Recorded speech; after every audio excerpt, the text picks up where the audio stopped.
ಹೋಗಲೇ ಏ ನಮ್ಮ ಹುಡುಗನಿಗೆ ಎಕ್ಸ್ ಗರ್ಲ್ ಫ್ರೆಂಡ್ ಅವಳೆ ಗೊತ್ತಾ? ಏ ನಮ್ಮ ಹುಡುಗಿಗೆ ಎ ಇಂದ ಜೆಡ್ ಗಂಟವ್ರೆ ಅದು ಗೊತ್ತಾ? ಏನ್ ಬೇಕು ನಿನ್ಗೆ? ನನಗೊಂದು ನಲ್ಲಿ ಮೂಳೆ ಬೇಕು.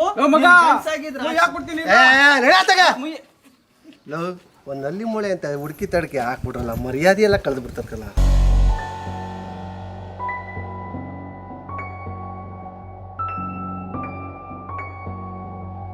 ಸರ್, ನನ್ನ ಹೆಸರು ಬಂದು ಸೂರ್ಯವಂಶಿ ಅಂತ. ಪ್ರಾಪರ್ ಎಲ್ಲ ನಮ್ಮದೆಲ್ಲ ಮೈಸೂರು. ಹಾಗಾಗಿ ಮೈಸೂರಿಗೆ ಬಂದು ಅಲ್ಲಿಂದ ಬಂದು ಬೆಂಗಳೂರಲ್ಲಿ ಒಂದು ಸಿನಿಮಾ ಇಂಡಸ್ಟ್ರಿಯಲ್ಲಿ ಏನೋ ಒಂದು ಮಾಡಬೇಕು ಅನ್ನೋ ಒಂದು ಹುಚ್ಚಿತ್ತು ನನಗೆ. ಅಂದರೆ ಡೈರೆಕ್ಟರ್ ಆಗಬೇಕು ಅಂತ ತುಂಬ ಹುಚ್ಚಿತ್ತು ನನಗೆ. ಹಾಗಾಗಿ ಆ ನಿಟ್ಟಿಲಿ ಕೆಲಸ ಮಾಡಿದ್ದೀನಿ ಸುಮಾರು ಸಿನಿಮಾಗಳಲ್ಲಿ. ಆ ಸಿನಿಮಾಗಳು ಒಂದು 8 ಇಯರ್ಸ್ ಬ್ಯಾಕ್ ನಾನು ಇಂಡಸ್ಟ್ರಿಗೆ ಒಳಗಡೆ ಬಂದಾಗ. ಹೀಗಾಗಿ ಒಂದು 10 ಇಯರ್ಸ್ ಎಕ್ಸ್ಪೀರಿಯೆನ್ಸ್ ಆಯಿತು ಈ ಇಂಡಸ್ಟ್ರಿಯಲ್ಲಿ. ಹೀಗಾಗಿ ಇತ್ತೀಚೆಗೆ ನಾವೆಲ್ಲ ಏನಾದ್ರು ನಮ್ಮ ಟ್ಯಾಲೆಂಟ್ ತೋರಿಸಲೇಬೇಕು ಅಂತ ಹೇಳಿದಾಗ ನಾವೆಲ್ಲ ಪ್ರೊಡ್ಯೂಸರು ಸಾಮಾನ್ಯವಾಗಿ ಬೇಗ ಸಿಗೋದಿಲ್ಲ, ಅಥವಾ ಬೇಗ ಪ್ರೊಡ್ಯೂಸರ್ಗಳು ಸಿಗೋದಿಲ್ಲ ಅಂತ ಅಂದ್ಕೊಳ್ಳಿ. ಸೊ ಆವಾಗ ಏನಾಗುತ್ತೆ ಅಂದರೆ ನಾವು ಗಿಲ್ಲಿ ನಟ ಎಲ್ಲ ಒಂದು ಸ್ವಲ್ಪ ಪ್ಲಾನ್ ಮಾಡ್ತಾಯಿದ್ವಿ. ಸೊ ಗಿಲ್ಲಿ ನಟ ನಾವೆಲ್ಲ ಪ್ಲಾನ್ ಮಾಡಿ ನಲ್ಲಿ Mule, PO2, wrong side Ranganatha, Rolex Rajanna ಅಂತೇಳಿ ಒಳ್ಳೊಳ್ಳೆ ಕಂಟೆಂಟ್ ಮಾಡಿ ಒಂದು ಯೂಟ್ಯೂಬಲ್ಲಿ ಬರೋಣ ಅಂತೇಳಿ. ಆಗ ಯೂಟ್ಯೂಬಲ್ಲಿ ಅನ್ನೋದು ನಮಗೆ ತುಂಬ ಒಂದು ಒಳ್ಳೆ ವೇದಿಕೆ ಆಯಿತು ಸರ್. ನಮಗೆ ಎಕ್ಸ್ಪೆಷಲಿ ತುಂಬ ನೋಟೆಡ್ ಆಗಿದೆ ನಾವು ಯೂಟ್ಯೂಬಲ್ಲಿ. ಹಾಗಾಗಿ ಇತ್ತೀಚೆಗೆ ಅದಾದಮೇಲೆ ನೆಕ್ಸ್ಟು ನಾವು ಧರಣಿ ಮಂಡಲ ಮಧ್ಯದೊಳಗೆ ಅಂತ ಒಂದು ಮೂವಿ ಬಂತು, ಅದರಲ್ಲೊಂದು ಕ್ಯಾರೆಕ್ಟರ್ ಮಾಡಿದ್ದೀವಿ. ಅದು ಬಿಟ್ಟರೆ ತೂತ್ ಕಾಸು ಅಂತ ಒಂದು ಸಿನಿಮಾ ಬಂತು, ಮೇಜರ್ ಕ್ಯಾರೆಕ್ಟರ್ ಮಾಡಿದೆ, ಅದ್ರಲ್ಲಿ ತುಂಬ ಚೆನ್ನಾಗಿದೆ. ಮುಂದೆ ಈಗ ಆಪರೇಷನ್ ಡಿ ಅಂತ ಒಂದು ಸಿನಿಮಾ ಬರ್ತಾಯಿದೆ, ಅದರಲ್ಲಿ ಹಳ್ಳಿ ರೈತನ ಕ್ಯಾರೆಕ್ಟ್ರಾಗಿ ಮಾಡಿದ್ದೀನಿ, ಅದು ತುಂಬ ಚೆನ್ನಾಗಿ ಬಂದಿದೆ. ಸೊ ಹಾಗಾಗಿ ಹಿಂಗೆ ಜರ್ನಿಗಳು ಈಗ ಸ್ಟಾರ್ಟ್ ಆಗ್ತಾಯಿದೆ. ಹೌದು ಸರ್, ಹೌದು. ನಲ್ಲಿ ಮೂಳೆ ಬಗ್ಗೆ ನಾನು ಹೇಳೋಕ್ಕಂತ ಮುಂಚಾಗಿ ಗಿಲ್ಲಿ ನಟ ಅವರು ಒಬ್ಬ ಅದ್ಭುತ ಕಲಾವಿದ ಅಂತ ಹೇಳಲಿ ಯಾವುದೇ ಸಂದೇಹಗಳಿಲ್ಲ. ಇಲ್ಲ ಸರ್, ಅವರು ಮಳವಳ್ಳಿ ಹತ್ರ ಒಂದು ಊರು ಬರುತ್ತೆ, ಮಳವಳ್ಳಿ ಹತ್ರ. ಸೊ ನಾನು ಅವರು ಎಲ್ಲ ನವೀನ್ ಸಜ್ಜು ಗೊತ್ತಿರಬೇಕು ನಿಮಗೆ, ಸಿಂಗರ್. ಅವರು ಒಂದು ಸಬ್ಜೆಕ್ಟ್ ಮಾಡಿದ್ರು, ಲೋ ನವೀನ್ ಅಂತ. ಆ ಲೋ ನವೀನ್ ಅಂತ ಒಂದು ಸಬ್ಜೆಕ್ಟ್ ಮಾಡಿದ್ರು. ಅದಕ್ಕೆ ನನ್ನನ್ನು ಸ್ಕ್ರಿಪ್ಟ್ ರೈಟರಾಗಿ ತುಂಬ ಚೆನ್ನಾಗಿ ಮಾಡಿದ್ದೀರಿ ಬನ್ನಿ ಅಂತ ನನ್ನನ್ನು ಕರೆದು. ಎಕ್ಸ್ಪೆಷಲಿ ನನಗೆ ಅಲ್ಲಿಂದ ಪರಿಚಯ ಆಗಿತ್ತು ಗಿಲ್ಲಿ ನಟ, ನಾವು ಎಲ್ಲ ಅಲ್ಲಿಂದ ಪರಿಚಯ ಆಗಿದ್ದು. ಅಲ್ಲಿಂದ ಪರಿಚಯ ಆದಮೇಲೆ ನಮ್ಮದು ಜರ್ನಿ ಸ್ಟಾರ್ಟ್ ಆಯಿತು. ನವೀನ್ ಸಜ್ಜು ಅವರು ಸ್ಕ್ರಿಪ್ಟ್ ನಡಿಬೇಕಾದಾಗ ಒಂದು ಡೈಲಾಗು ಬಂದಿದೆ ನಿಮಗೆ, PO2 ಅನ್ನೋದಲ್ಲಿ ತುಂಬ ವೈರಲ್ ಆಗಿತ್ತು ನೋಡಿ, ಲೌಡಕ್ಕೆ ಬಾಲ್ ಅನ್ನೋ ಒಂದು ಡೈಲಾಗ್ ವೈರಲ್ ಆಗಿತ್ತು. ಆ ಡೈಲಾಗ್ ಬರ್ತಿದ್ದನ್ನು ನಾನೇ. ಆ ಡೈಲಾಗು ತುಂಬ ವೈರಲ್ ಆಗಿ ಗಿಲ್ಲಿ ನಟ ಅವ್ರನ್ನ ಸಿಕ್ಕಾಪಟ್ಟೆ ಟ್ರೋಲ್ ಮಾಡಿಬಿಟ್ಟಿದ್ರು. ಹಂಗೇನಿಲ್ಲ, ಶಿವರಮಣ ಅಂತ ಕೇಳ್ತಾನೆ, ಯಾರೋ ಒಬ್ಬ ಒಳಗಡೆ ಏನಿಲ್ಲ ಅಂತ ಕೇಳ್ತಾನೆ, ಅದು ಏನಿಲ್ಲ ಅನ್ನೋ ವಯಸ್ಸು ನಂದೆ. ಹೌದಾ, ಓ ಆ ಬಾಲು ಊರಲ್ಲೆಲ್ಲ ಹುಡುಕ್ತಿದ್ದಾರೆ, ನೀನು ಮನೇಲೇ ಇದೆಯಾ ಅಂತ ಕೇಳ್ತಾನೆ. ಯಾವ ಬಾಲು ಅಂತ ಕೇಳಿದಾಗ ಲೌಡಕ್ಕೆ ಬಾಲ್ ಅಂತ ಹೇಳ್ತಾನೆ. ಅದು ಫುಲ್ ಟ್ರೋಲ್ ಆಗಿ ಅದಾದಮೇಲೆ ನಮಗೆ RJ ಸುನಿಲ ಸರ್ ಅನ್ನೋನು ಒಂದ್ಸರಿ ನಾವೇ ಅವ್ರನ್ನ ಬಕ್ರ ಮಾಡಿಬಿಟ್ಟಿದ್ವಿ, ನಾನು ಗಿಲ್ಲಿ ನಟ ಅಂತೇಳಿ. ನೋಡಿ, ಮಂಡ್ಯ ಮಾವ ಹೆಣ್ಣು ಕೇಳಿದಾಗ ಅಂತ ಈಗಲೂ ಯೂಟ್ಯೂಬಲ್ಲಿ ಐತೆ, ನಾನು ಗಿಲ್ಲಿ ನಟ ಕಾನ್ವರ್ಸೇಷನ್ ತೊಗೊಂಡು ಮಾತಾಡ್ತಾಯಿದ್ವಿ. ಅದಲ್ಲಿ ಸುನಿಲವರೇ ಭಕ್ತ ಮಾಡಿಬಿಟ್ಟೆ ನಾವು. ಅವ್ರು ನಕ್ಕಿ ಸಾಕಾಗ್ಬಿಟ್ರು ಲಾಸ್ಟ್ಲಿ. ಏನು ಸರ್, ನಮ್ಮನ್ನೇ ಎಲ್ಲರೂ ಬಕ್ರ ಮಾಡ್ತೀವಿ, ನೀವು ನಮ್ಮನ್ನೇ ಬಕ್ರ ಮಾಡಿಬಿಟ್ರಲ್ಲ ಸರ್ ಅಂತ. ಅದು ತುಂಬ ಒಳ್ಳೆ ಎಕ್ಸ್ಪೀರಿಯೆನ್ಸ್ ಆಗಿತ್ತು ನಮಗೆ. ಹಾಗಾಗಿ ನಾವೆಲ್ಲ ಒಂದೊಂದು ಒಳ್ಳೊಳ್ಳೆ ಕಂಟೆಂಟ್ ಮಾಡ್ಕೊಂಡು ಆಮೇಲೆ ನಡೆದಿತ್ತು ಅದು. ಎಕ್ಸ್ಪೆಷಲಿ ಹೆಂಗಾಗುತ್ತೆ ಅಂದರೆ, ನಲ್ಲಿ ಮುಳೆ ನಾನು ಪೇಪರೆಲ್ಲ ಓದ್ದಿರಬೇಕಾದಾಗ ಬೀಗ್ ರೂಟಿಗೆ ಬಂದು ಒಂದೇ ಒಂದು ಜೋನಿ ಎಕ್ಸ್ಟ್ರಾ ಮಟನ್ ಹಾಕ್ದೋದಕ್ಕೆ ಗಲಾಟೆಯಾಗಿ ಪೊಲೀಸ್ ಸ್ಟೇಷನ್ ಹೊಂಟೋಗಿದೆ ಕೇಸು. ನೋಡಿ, ಬೀಗ್ ರೂಟಲ್ಲಿ ಒಂದೇ ಒಂದು ಜೋನಿ ಮಟನ್. ಸೊ ಹಂಗಾಗಿ ಆ ಕಂಟೆಂಟ್ ಇಟ್ಕೊಂಡು ಸಿನಿಮಾ ಮಾಡಿದ್ವಿ. ಹಾಂ, ಹೌದು. ಅದಾದಮೇಲೆ ರಾಂಗ್ ಸೈಡ್ ರಂಗನಾಥ ಅನ್ನೋದು ಯೂಟ್ಯೂಬಲ್ಲಿ ಮತ್ತು ಫೇಸ್ಬುಕ್ಕಲ್ಲಿ ವೈರಲ್ ಆಗಿತ್ತು ನೋಡಿ. ಒಂದು ಸತ್ತ ಹೆಣ ಮಡಗಿಸ್ಬಿಟ್ಟು ಅವ್ರ ಫ್ಯಾಮಿಲಿ ಅವರೆಲ್ಲ ಹೆಬ್ಬೆಟ್ಟು ಹೊತ್ತಿಸ್ಕೊತಾ ಇರ್ತಾರೆ. ನನ್ನ ಹತ್ರ ಇನ್ನೂ ಆಯ್ತು ಅದು. ಸರ್, ಇದು ಕಂಟೆಂಟ್ ಚೆನ್ನಾಗಿದೆಯಲ್ಲ ಸರ್, ಇದನ್ನು ಮಾಡ್ಬೋದಲ್ಲ ಅಂತೇಳಿ ರಾಂಗ್ ಸೈಡ್ ರಂಗನಾಥ ಅಂತೇಳಿ, ಅಪ್ಪ ಸತ್ತೋಗಿರ್ತಾನೆ, ಮಕ್ಕಳೆಲ್ಲ ಹೆಂಗೆ ಗಲಾಟೆ ಮಾಡ್ತಾರೆ ಅಂತ ಹೇಳ್ಬಿಟ್ಟು ಅದೊಂದು ಕಂಟೆಂಟ್ ಮಾಡಿದ್ವಿ. ಅದಾದಮೇಲೆ PO2 ಅಂತೇಳಿ ರೋಡಲ್ಲಿ ಕೂತ್ಕೊಂಡು ಎಣ್ಣೆ ಹೊಡೆ ಅಂತ ಕಂಡಕ್ಟ್ರು, ಅದನ್ನು ಮಾಡಿದ್ವಿ. ರೋಲೆಕ್ಸ್ ರಾಜಣ್ಣ ಅಂತ ಒಂದು ಸಬ್ಜೆಕ್ಟ್ ಮಾಡಿದ್ವಿ. ಅದು ರೋಲೆಕ್ಸ್ ರಾಜಣ್ಣ ನೀವು ನೋಡಿರ್ತೀರಿ ಆಲ್ರೆಡಿ. ಯಾರೋ ಒಬ್ಬ ಎಲೆಕ್ಷನ್ ಗಿರಾಕಿಗಳು ಬರ್ತಾರೆ, ಎಲೆಕ್ಷನ್ಗೆ ಬಂದುಬಿಟ್ಟು ಎಲ್ಲ ಹಳ್ಳಿಗಳ ಕಡೆ ಏನು ಮಾಡ್ತಾರೆ, ಒಂದು 50-100 ಎಲ್ಲ ದುಡ್ಡು ಕೊಟ್ಬಿಟ್ಟು ಓಟ್ ಹಾಕಿ ಅಂತ ಬರ್ತಾರೆ. ಆ ಕಂಟೆಂಟ್ ಇಟ್ಕೊಂಡು ಅದನ್ನು ಮಾಡಿದ್ವಿ. ಅದು ತುಂಬ ಚೆನ್ನಾಗಿ ಬಂತು.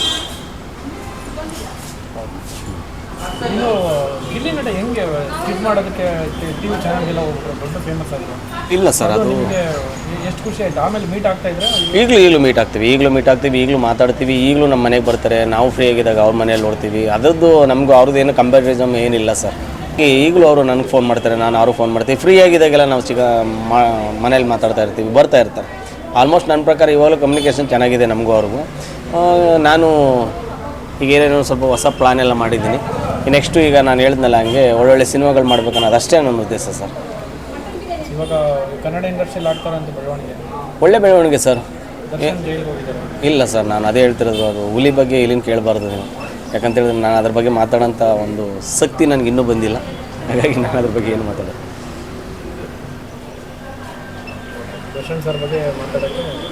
ಇಲ್ಲ ಸರ್, ನಾನು ಹಾಗೆ ಹೇಳಿಲ್ಲ. ಹುಲಿ ಬಗ್ಗೆ ಇಲ್ಲಿನ ಕೇಳಿದ್ರೆ ನಾನು ಏನು ಹೇಳುತ್ತೆ ಅದು. ಹಾಗಾಗಿ ಮತ್ತೆ ಸರ್ ನೆಕ್ಸ್ಟು ನಿಮ್ಮ ಅಮೂಲ್ಯ ರತ್ನ ಕೂಡ ಮಾಡಿದ್ರು. ಹೌದು ಹೌದು ಅಮೂಲ್ಯ ರತ್ನ ಬಗ್ಗೆ ಹೇಳಿ ಸರ್. ಅಮೂಲ್ಯ ರತ್ನ ಅದನ್ನು ಕನಿಷ್ಠ ಪಕ್ಷ ಏನಿಲ್ಲ ಅಂದ್ರೆ ಒಂದು ಹಾಫ್ ಆನ್ ಅವರ್ ಬೇಕೇನು, ಹಾಫ್ ಆನ್ ಅವರ್ ಸಾಲಲ್ಲ ಸರ್ ಅದ್ರ ಬಗ್ಗೆ ಎಕ್ಸ್ಪ್ಲೇನ್ ಮಾಡಬೇಕಂದ್ರೆ. ಎಲ್ಲರೂ ಶಾರ್ಟ್ ಮೂವಿ ಮಾಡ್ತಾಯಿದ್ರು ಸರ್. ನನಗೆ ಶಾರ್ಟ್ ಮೂವಿ ಮಾಡಬೇಕು ಅನ್ನೋ ಇಂಟೆನ್ಷನ್ ಇರಲಿಲ್ಲ, ದೊಡ್ಡ ಸಿನಿಮಾನೇ ಮಾಡಬೇಕು ಅಂತ ಎದ್ದಿದ್ದು. ಆದರೆ ಪ್ರೊಡ್ಯೂಸರ್ಗಳು ಫಸ್ಟ್ ನೀವು ಯಾರನ್ನಾರು ಕೇಳಿ, ಫಸ್ಟ್ ನೀವೇನು ಮಾಡಿದೆಯಪ್ಪ, ನೀವು ಅದರ ಶಾರ್ಟ್ ಮೂವಿ ಮಾಡಿದೆ ಇಲ್ಲ, ನೀನು ಯಾರು ಪ್ರೊಫೈಲ್ ಇದೆಯಾ ತೋರಿಸಿ ಅಂತ ಕೇಳ್ತಾರೆ. ಅದಕ್ಕೆ ನಮ್ಮ ಪ್ರೊಫೈಲ್ ಇವತ್ತಲ್ಲ ನಾಳೆ ಒಬ್ಬರು ಸೂರ್ಯವಂಶಿ ಡೈರೆಕ್ಷನ್ ಮಾಡ್ತಾನೆ ಅಂತ ಹೇಳಿದಾಗ ಅವ್ರು ಶಾರ್ಟ್ ಮೂವಿ ಯಾವ್ದಾರು ಮಾಡಿದರೆ ಅಂತ ಹುಡುಕಿದ್ರು ಆ ಶಾರ್ಟ್ ಮೂವೀಸಲ್ಲಿ ಇರಬೇಕು. ಯಾಕಂದರೆ ನಾವಿರಲ್ಲ ಸರ್, ಸಿನಿಮಾಗಳಿರ್ತವೆ, ಕರೆಕ್ಟ್ ಅಲ್ಲ. ಹೀಗಾಗಿ ನಾನೇನು ಮಾಡಿದೆ, ಒಂದು ಶಾರ್ಟ್ ಮೂವಿ ಮಾಡಿದ್ರು ನೆಕ್ಸ್ಟ್ ಇನ್ನೊಬ್ಬರು ಅದನ್ನು ಮಾಡ್ಬೇಕಾದ್ರೆ ಮುಕ್ಕರಿಬೇಕು, ಆ ಥರ ಮಾಡಿದೆ. ಅಂದರೆ ನೀವು ಹೇಳ್ತಾ ಇರೋದು ನನಗೆ ಇದು ನೆನಪಾಗ್ತಾ ಇದೆ, ರಕ್ಷಿತ್ ಶೆಟ್ಟಿ ಹೌದು ಮತ್ತೆ ರಿಷಬ್. ಹೌದು ಸೊ ಇವರೆಲ್ಲ ಹಂಗೆ ಮಾಡ್ಕೊಂಡು ಶಾರ್ಟ್ ಮೂವಿ ಮಾಡ್ಕೊಂಡು ಆಮೇಲೆ ಸಿನಿಮಾ ರಂಗದಲ್ಲಿ ಸ್ಟ್ಯಾಂಡ್ ಆದರು. ಖಂಡಿತ ಕಾಂತಾರ ಅಂತ ಹಿಟ್ಟು ಮೂವಿಗಳನ್ನ ನೀಡಿದ್ರು. ಹೌದು ಹೌದು ಹೌದು. ನಿಮ್ಮದು ಆ ಥರ ದೊಡ್ಡ ಮಟ್ಟದ ಯೋಜನೆ ಇಲ್ಲ ಸರ್, ಅವರೆಲ್ಲ ಯಾವುದೋ ಸಿನಿಮಾಕ್ಕಿರೋದು ಒಂದೇ ರೂಟು ಸರ್, ಕಲಿಬೇಕು ಬೆಳಿಬೇಕು. ನಾನು ಕಲಿದೆ ಇಲ್ಲಿ ಏನು ಬಂದು ಮಾಡೋಕ್ಕಾಗಲ್ಲ ಸರ್. ಏನು ಕಲಿದೆ ಬಂದು ಚಿತ್ರರಂಗದಲ್ಲಿ ಆಗಿರ್ಬೋದು, ಬೇರೆ ಇಂಡಸ್ಟ್ರಿಯಲ್ಲಿ ಆಗಿರ್ಬೋದು, ಎಲ್ಲೂ ಬೆಳೆಯೋಕ್ಕಾಗಲ್ಲ. ಯಾಕಂದರೆ ಈಗ ನಾವು ಎಕ್ಸಾಂಪಲ್ ಯಾವುದೋ ಒಂದು ಸಿನಿಮಾ ಮಾಡ್ತೀವಿ, ಈಗ ನೋಡಿ ಕನಿಷ್ಠ ಪಕ್ಷ ನಾನು ಒಂದು ಒಳ್ಳೆ ಡ್ರೈವಿಂಗ್ ಮಾಡ್ತೀನಿ ಅಥವಾ ಒಂದು ಒಳ್ಳೆ ಕಾರ್ ಓಡಿಸ್ತೀನಿ ಅಂದರೆ ಫಸ್ಟು ಡ್ರೈವಿಂಗ್ ಕಲಿಬೇಕಲ್ಲ. ನಾನು ಸಿನಿಮಾ ಹೇಗೆ ಮಾಡೋದು ಅಂತ ಕಲೀಲಿಲ್ಲ ಅಂದರೆ ಸಿನಿಮಾನ ಹೆಂಗೆ ತೋರಿಸ್ತೀನಿ?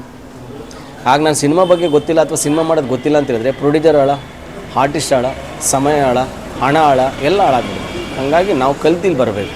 ಈಗ ನಾನು ಯಾಕೆ ಇನ್ವಿಟೇಷನ್ ಅದನ್ನು ರೆಡಿ ಮಾಡಿದೆ ಅಂತ ಹೇಳಿದಾಗ, ಈಗ ನೀವು ಅಮೂಲ್ಯ ರತ್ನ ಆರುಷಿ 2 ಸಿನಿಮಾ ನೋಡಿದಾಗ ಎಸ್ ಇವನಿಗೆ ಸಿನಿಮಾ ಮಾಡೋದು ತಾಕತ್ತಿದೆಯಪ್ಪ, ಇವನಿಗೊಂದು ಸಿನಿಮಾ ಕೊಡ್ಬೋದು ಅಥವಾ ಇವನಿಗೆ ಕೆಲಸ ಕೊಟ್ಟರೆ ಮಾಡ್ತಾನೆ ನಿಯತ್ತಾಗಿ ಅಂತ ಅನಿಸಿರೋದು ಅಷ್ಟೇ. ಯಾಕಂದ್ರೆ ನಾವು ಕಲ್ತಿರೋದು ಅಷ್ಟೇ ಸರ್. ನಾವು ನಿಯತ್ತಾಗಿ ಕೆಲಸ ಮಾಡಬೇಕು ಅನ್ನೋದು ಬಿಟ್ಟರೆ ಯಾವುದು ನನ್ನ ಹತ್ರ ಇಲ್ಲ. ಪುನೀತ್ ಸರ್ ಬಗ್ಗೆ ಏನು ಹೇಳ್ತೀರಾ? ಅವ್ರ ದೇವ್ರು. ಹೌದೌದು, ಅದು ಅಮೂಲ್ಯ ರತ್ನ ಬಗ್ಗೆ ಮಾಡಬೇಕು ಅಂತ ಹೇಳಿದ್ರೆ ನಾನು ಆಗಲೇ ಹೇಳಿದ್ನಲ್ಲ, ಅಮೂಲ್ಯ ರತ್ನ ಅನ್ನೋದು ಯಾಕೆ ಆ ಟೈಟಲ್ ಇಟ್ಟೆ ಅಂತದ್ದು ತುಂಬ ಒಂದು ಕ್ಯೂರಿಯಾಸಿಟಿ. ಎಷ್ಟೋ ಜನ ನಾನು ಕೇಳಿದರೆ ಯಾಕೆ ಸರ್ ಅಮೂಲ್ಯ ರತ್ನ ಅಂತ ಇಟ್ಟರೆ.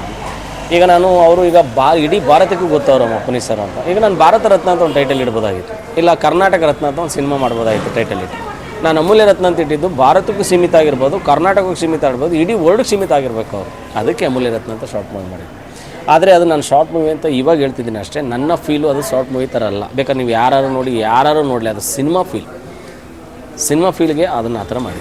ಅಲ್ಲಿ ಅನುಭವ ಹೇಗಿತ್ತು? ಅಲ್ಲಿ ತಮಿಳಿಯನ್ಸ್ ಎಲ್ಲ ಸಪೋರ್ಟ್ ಮಾಡಿದ್ರ? ಖಂಡಿತ ತುಂಬ ಸಪೋರ್ಟ್ ಮಾಡಿದ್ರು ಸರ್. ತಮಿಳಿಯನ್ಸ್ಗೂ ಇದುವರೆಗೂ ಹ್ಯಾಟ್ಸಪ್ ಅಂತ ಹೇಳ್ಬಿಡ್ತೀನಿ ನಾನು. ಯಾಕಂದರೆ ನನಗೆ ತುಂಬ ಭಯ ಆಗ್ತಿತ್ತು ತಮಿಳ್ನಾಡು ಹೋಗಿ ಶೂಟಿಂಗ್ ಮಾಡಬೇಕಲ್ಲ ಅಂತ. ಯಾಕಂದರೆ ಕಂಟೆಂಟ್ ನಡೆದಿದ್ದಲ್ಲಿ ನಾನು ಹೋಗಿ ಲೈವ್ ಆಗಿ ಅಲ್ಲೇ ಶೂಟ್ ಮಾಡಬೇಕು ಅಂತ ನಾನು ಅಂದ್ಕೊಂಡಿದ್ದೆ. ಇಲ್ಲಿಂದ ಹೋಗ್ಬೇಕಾದಾಗ ನಾವು ತುಂಬ ಸಫರ್ ಮಾಡಿದ್ವಿ. ಯಾಕಂದರೆ ನೈಸ್ ರೋಡಲ್ಲಿ ಹೋದ್ರಾಗ ಅಲ್ಲೇ ತಗೊಂಡೋಗ್ಬಿಟ್ರು ನಮ್ಮನ್ನು, ನೀವು ವಿತೌಟ್ ಪರ್ಮಿಷನ್ ಬಂದಿದ್ರಿ ಅಂತ. ಅದಾದಮೇಲೆ ನೆಕ್ಸ್ಟು ಆಟೋಗೆ ಹೋಗಿದ್ವಿ, ತಮಿಳ್ನಾಡು ಹೊಸೂರು ಆಟೋ, ನಮ್ಮ ಬಾರ್ಡ್ರ್ ಮುಗ್ದೇಟಿಗೆ ಇಮಿಡಿಯೇಟ್ ಅವರೇ ಹಿಡ್ಕೊಬೋದು. ಅದಾದಮೇಲೆ ಒಗನೇಕಲ್ ಫಾಲ್ಸ್ಗೆ ಹೋಗಿದ್ದೀವಿ. ಒಗನೇಕಲ್ ಫಾಲ್ಸಲ್ಲಿ ದಟ್ಟ ಕಾಡು ನಿಮಗೆಲ್ಲ ಗೊತ್ತಿರುತ್ತೆ. ನಮಗೆ ಅಲ್ಲಿ ಒಂದು ಊರು ಬರುತ್ತೆ, ಆ ಊರಲ್ಲಿ ಹೆಚ್ಚು ಕಮ್ಮಿ ಒಂದು 8:30 9 ಗಂಟೆ ಒಳಗಡೆ ನಾನು ಫುಡ್ ಇಲ್ಲಿ ಊಟ ಮಾಡೋದು ಲೇಟ್ ಆಗುತ್ತೆ ಅಂತೇಳಿ ಎಲ್ಲ ಫುಡ್ನು ಪಾರ್ಸಲ್ ಮಾಡಿಸ್ತೀವಿ ಸರ್.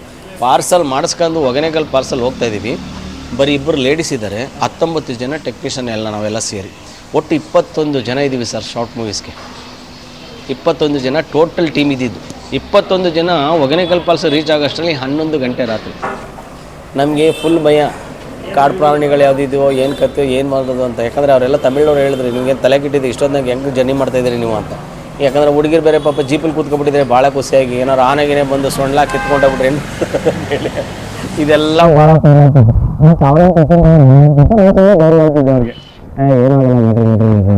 ಅದಾದಮೇಲೆ ಅಲ್ಲಿ ಹೋದಾಗ ಒಗನೇಕಲ್ ಫಾಲ್ಸಲ್ಲಿ ಚೆಕ್ ಪೋಸ್ಟ್ ಬರುತ್ತೆ ನೋಡಿ, ಎಂಟ್ರಿ ಕೊಡಬೇಕು. ಅಲ್ಲಿ ಹೋಗಿ ಯಾರೋ ಒಬ್ಬರು ಫೋನ್ ಮಾಡೋದಕ್ಕೆ ಇಮಿಡಿಯೇಟ್ ಬರಪ್ಪ ಅಂತ ಕೆಲಸ ಆಯಿತು. ಅದಾದಮೇಲೆ ನನಗೇನಾಗುತ್ತೆ ಅಂದರೆ ಒಗನೇಕಲ್ ಫಾಲ್ಸ್ ಶೂಟಿಂಗ್ ಮಾಡಬೇಕು ಅಂತ ಹೇಳಿದಾಗ ನನಗೆ ಜಾಸ್ತಿ ಭಾಷೆ ಬರ್ತಾಯಿರಲಿಲ್ಲ. ಬಟ್ ಎಲ್ಲ ಟೂರಿಸಮ್ ಪ್ಲೇಸು ಅದು ಕರ್ನಾಟಕ ಬಾರ್ಡರಲ್ಲಿ ಒಗನೇಕಲ್ ಫಾಲ್ಸ್, ಅದು ಕನ್ನಡವೂ ತುಂಬ ಜಾಸ್ತಿ ಜನ ಹೋಗ್ತಾರೆ. ನಾನು ಹೋಗಿ ಸರ್ ಈ ಥರ ಬಂದಿದ್ದೀನಿ, ಈ ಥರ ಸ್ವಲ್ಪ ಶೂಟಿಂಗ್ ಮಾಡಬೇಕು ಸರ್. ಹೌದಾ, ಶೂಟಿಂಗ್ ಪರ್ಮಿಷನ್ ಎಲ್ಲ ತಂದರೆ ಇಲ್ಲ ಸರ್, ಅಪ್ಪು ಸರ್ ಬಗ್ಗೆ ಶಾರ್ಟ್ ಮೂವಿ ಮಾಡ್ತಾಯಿದ್ದೀನಿ ಸರ್, ಒಂದು ಡಾಕ್ಯುಮೆಂಟ್ರಿ ಮಾಡ್ತಾಯಿದ್ದೀನಿ ಅಂತ. ಅಪ್ಪು ಸರ್ ಎಷ್ಟು ಹೇಳಿದಕ್ಕೆ ಸರ್ ಎಷ್ಟು ಕೆಲಸ ಫ್ರೀ ಆಯಿತು ಅಂತ ಹೇಳಿದ್ರೆ ಮೈಂಡೆಲ್ಲ ಮಾಡಿ ಅವರವ್ರೆ. ಅದರಲ್ಲೂ ಆ ಗೌರ್ಮೆಂಟ್ ಪಾರ್ಕಿಂಗ್ ಏರಿಯಾ ಇದೆ ನೋಡಿ, ನಿಮಗೆ ಆ ಟ್ಯಾಟಾ ಓಪನ್ ಆಗೋ ಸೀನ್ ಇದೆ ನೋಡಿ. ಆ ಸೀನ್ ಬಂದು ಟೂರಿಸಮ್ ಪ್ಲೇಸಲ್ಲಿ ಗೌರ್ಮೆಂಟ್ ಪ್ಲೇಸ್ ಅದು. ನಿಮಗೆ ಆ ಬ್ಯಾಕ್ಗ್ರೌಂಡಲ್ಲೆಲ್ಲ ಕಾಣಿಸುತ್ತೆ ನೋಡಿ ಸರ್. ಒಂದು 100-150 ಜನ ಇದ್ದರು sir. Appu sir tattoo open ಆಗ್ತಿದ್ದಾಗೆ ಎಲ್ಲ ಸ್ಟಂಗ್ ಆಗ್ಬಿಟ್ಟು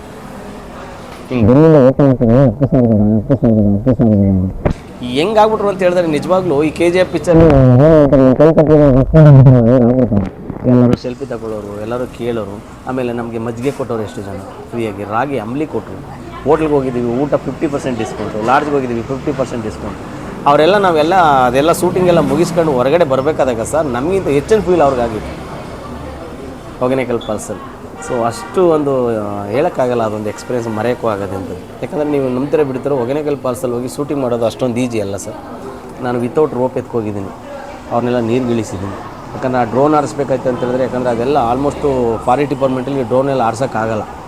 ಬರೀ ಅಪ್ಪು ಸರ್ ಒಂದು ಹೆಸರು ಹಿಡಿದು ಇಟ್ಕೊಂಡು ಅವರೇ ನಿಂತ್ಕೊಂಡು ಎಲ್ಲ ಕೆಲಸ ಮಾಡಿಸ್ಬೋದು. ಅದು ಅಷ್ಟು ಖುಷಿ ವಿಚಾರ.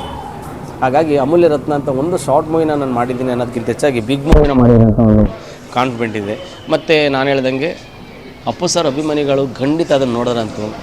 ಅಪ್ಪು ಸರ್ ಮತ್ತೆ ಇನ್ನೊಂದು ಸರ್ ನಿಂತಿದ್ದು ಬಂದಿರೋ ಅಂತ ಅನ್ಸುತ್ತೆ. ಕಡೆಯದಾಗಿ ಎಲ್ಲರಿಗೂ ಒಳ್ಳೆಯದಾಗಲಿ ಸರ್, ಮಾಧ್ಯಮದವ್ರಿಗೆ ಒಳ್ಳೆಯದಾಗಲಿ, ಚಿತ್ರರಂಗಕ್ಕೆ ಒಳ್ಳೆಯದಾಗಲಿ, ಚಿತ್ರಮಂದಿರಕ್ಕೆ ಬರ್ತಾರಲ್ಲ ಅವ್ರಿಗೂ ಒಳ್ಳೆಯದಾಗಲಿ. ಹೀಗಾಗಿ ಒಳ್ಳೊಳ್ಳೆ ಚಿತ್ರಗಳು ಬರಲಿ. ಕನ್ನಡ ಚಿತ್ರರಂಗ ಅನ್ನೋದೇನಿರುತ್ತೋ ಅದು ಮೇರು ಪರ್ವತ ಥರ ಬೆಳೀಲಿ ಅಂತ ನಾನು ಒಂದು ಆಶಿಸ್ತೀನಿ.